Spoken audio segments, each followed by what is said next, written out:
দর্শক স্বাগত জানাচ্ছি পতাকা বিশ্বে। আপনাদের সাথে আছি আমি ফাহাদ ইবনে মাহমুদ।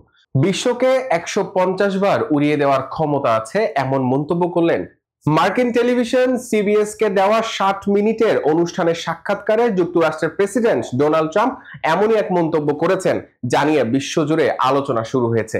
ট্রাম্প দাবি করছেন যুক্তরাষ্ট্রের হাতে এমন পরিমাণ পারমাণবিক অস্ত্র রয়েছে যা দিয়ে চাইলে পুরো পৃথিবীকে ১৫০ বার ধ্বংস করে দেওয়া সম্ভব।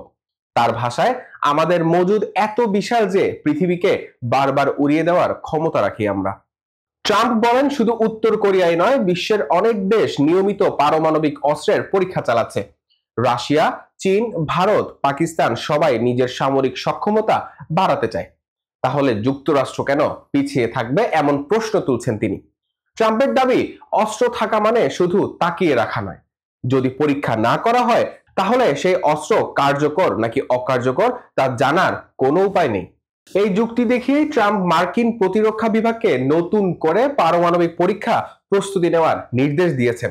ট্রাম্প বলেন, আপনি যদি অস্ত্র বানান তাহলে আপনাকে অবশ্যই তা পরীক্ষা করতে হবে, নয়তো আপনি কখনোই নিশ্চিত হতে পারবেন না এটা কাজ করবে কিনা।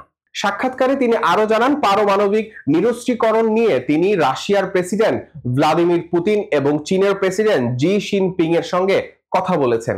তবে তার মতে এই আলোচনা তখনই অর্থবহ হবে যখন প্রত্যেক দেশ স্বচ্ছভাবে নিজেদের পারমাণবিক শক্তি প্রকাশ করবে।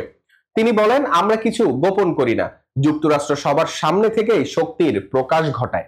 কিন্তু ট্রাম্পের এই বক্তব্য বিশ্ব নিরাপত্তা পরিস্থিতি নিয়ে উদ্বেগ বাড়ছে। আন্তর্জাতিক বিশ্লেষকরা বলছেন, যুক্তরাষ্ট্র যদি নতুন করে পারমাণবিক পরীক্ষা শুরু করে তাহলে রাশিয়া ও চীনের মতো দেশগুলো একই পথ অনুসরণ করতে পারে। এতে বিশ্বজুড়ে নতুন অস্ত্র প্রতিযোগিতা শুরু হওয়ার সম্ভাবনা রয়েছে।